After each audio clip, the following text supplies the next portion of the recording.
Halo Bray, balik lagi dengan tukang clipping yang kali ini akan menginformasikan ceramah DN Aidit di Universitas Indonesia.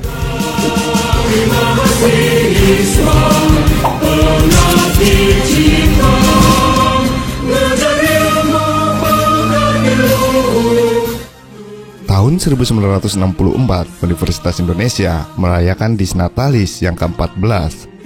Dalam acara tersebut, Aidit diundang untuk memberikan ceramah. Ketika itu, ia menjabat sebagai Wakil Ketua Majelis Permusyawaratan Rakyat Sementara (MPRS) dalam Kabinet Kerja 4 periode 1963-1964. Sebagai pejabat negara, Aidit bertugas menyampaikan seri ceramah Nasakom dalam rangka pengintegrasian perguruan tinggi dengan masyarakat. Tidak heran mengapa tema Revolusi Indonesia menjadi utama.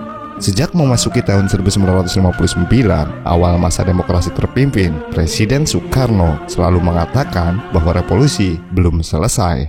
Dalam pidato peringatan Hari Kemerdekaan 17 Agustus 1959, Soekarno menyerukan dibangkitkannya kembali semangat revolusi, tulis M. C. Reclef dalam Sejarah Indonesia Modern 1200-2004. Apa yang diutarakan tentu berdasar pada situasi yang terjadi.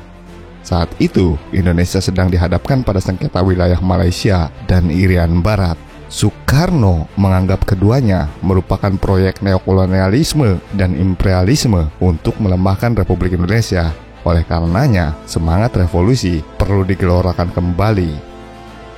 Sikap politik Soekarno yang menentang imperialisme dan penerapan ajaran Nasakom, nasionalis, agama dan komunis telah memberi ruang gerak yang leluasa bagi Aidit dan partainya, Partai Komunis Indonesia. Sehingga wajar jika Aidit mendapat tempat di pemerintahan sebagai wakil dari unsur komunis. Dari sini, ia mulai banyak terlibat dalam pelaksanaan program pemerintah, termasuk memberikan ceramah Nasakom di berbagai universitas. Sebelum dilanjutkan, jangan lupa tekan tombol subscribe di channel Tukang Clipping.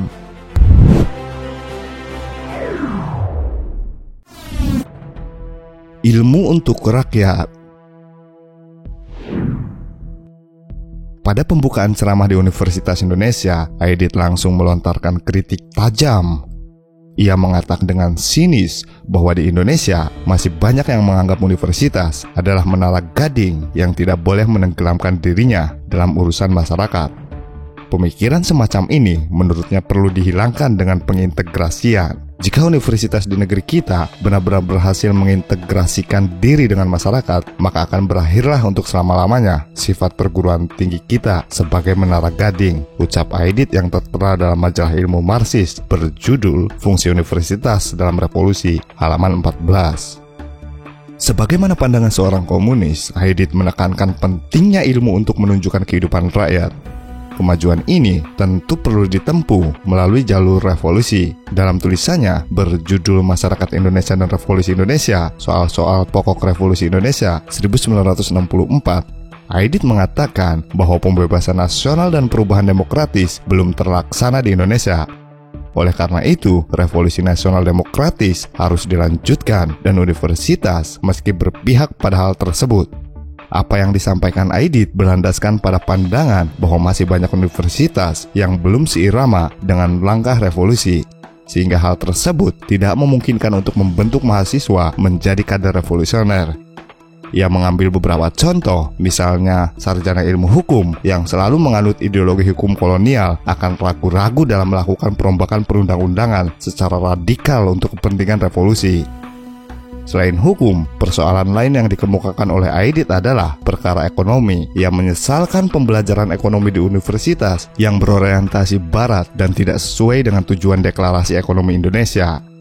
Menurut Aidit, pembelajaran ekonomi yang bersumber pada buku-buku barat adalah racun. Saya menyarankan, daripada sibuk-sibuk dan membuang waktu untuk menerjemahkan buku-buku yang mengandung racun itu, akan lebih berguna jika sarjana-sarjana ekonomi kita menulis buku yang menganalisa ekonomi Indonesia secara tepat, yang menunjukkan bagaimana sisa-sisa imperialisme dan hubungan feodal merintangi pembangunan. Sudah waktunya para sarjana kita menggunakan otaknya sendiri guna memecah problem-problem negerinya sendiri, terang Aidit dalam Fungsi Universitas dalam Revolusi, halaman 24. Dengan demikian, Aidit berharap bahwa sarjana ekonomi sanggup membangun ekonomi nasional yang kuat, terbebas dari teori-teori borjuis yang membenarkan dan mempertahankan ekonomi pada imperialisme dan monopoli besar asing. Setelah melontar berbagai kritik, Aidit merumuskan bahwa universitas perlu dijadikan tempat mendidik sarjana yang revolusioner yang mengerti arah revolusi Indonesia. Setidaknya terdapat 5 poin khusus yang dipaparkan oleh Aidit. Pertama, semua pelajaran dan jurusan di perguruan tinggi harus diberikan satu tujuan khusus. Tujuan tersebut tidak lain adalah penyelesaian revolusi Indonesia, penghapusan sisa-sisa imperialisme dan feodalisme. Kedua, pendidikan perlu disesuaikan dengan pola pembangunan. Aidit menegaskan bahwa Indonesia perlu memiliki tenaga ahli untuk mengerjakan proyek pembangunan dan ilmu yang didapat mampu digunakan sebaik-baiknya. Ketiga, haluan negara berupa Manipol Usdek, manifestasi politik, Undang-Undang Dasar 1945, sosialisme Indonesia, demokrasi terpimpin, ekonomi terpimpin, dan kepribadian Indonesia harus diajarkan secara tepat dan menyeluruh oleh universitas guna membentuk mahasiswa yang revolusioner dan ahli. Keempat, universitas harus membuka kesempatan yang luas bagi anak-anak dari kalangan buruh dan tani untuk mendapat akses pendidikan. Hal ini dianggap oleh Aidit karena anak-anak tersebutlah yang paling memenuhi syarat untuk dijadikan sarjana yang revolusioner dan konsekuen. Kelima dan yang terakhir adalah pentingnya Marxisme diajarkan di universitas. Pengajaran tersebut harus dilakukan oleh guru yang juga Marxis, bukan dari orang ataupun buku borjuis yang menolak Marxisme. Menurut Aidit, bagaimanapun, Marxisme adalah metode ilmu yang objektif yang perlu dipakai di setiap bidang pengetahuan, baik itu ilmu sosial maupun ilmu alam.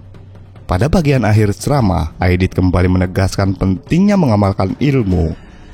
Ilmu yang sudah didapat oleh para mahasiswa atau sarjana harus digunakan untuk mengonsolidasikan hasil revolusi dan melapangkan jalan bagi tujuan revolusi yang belum tercapai.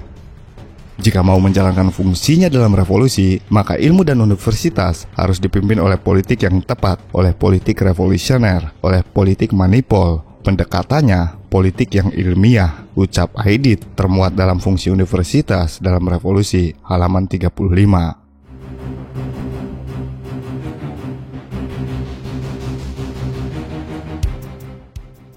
Demikianlah berai ceramah DN Aidit di Universitas Indonesia yang ditulis oleh Rivaldi Apinno di kumparan.com. Bagaimana pendapat kalian?